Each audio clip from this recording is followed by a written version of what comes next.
Hello, today we are practicing auscultation of the heart. This is our students. Please, your name. Myself Aditya Sharma.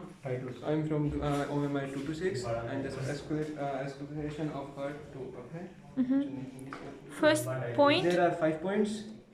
The first is from the midclavicular to fifth intercostal space. 1, 2, 3, 4, 5. Second point is from the to second intercostal space beside the sternum. There's aortic wall. Third point is pulmonary wall to midclavicular to second intercostal space.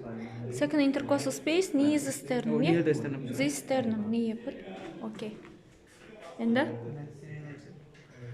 Fourth point is the below the xiphoid process to sternum below. It's tricuspid. Tricuspid valve point. Fifth point is the Botnica alba to third intercostal space. Botnica alba point. Near the sternum, yeah? Yeah. This 1, 2, 3 near the sternum. Okay, put. Okay. Auscultation of the heart. Thank you.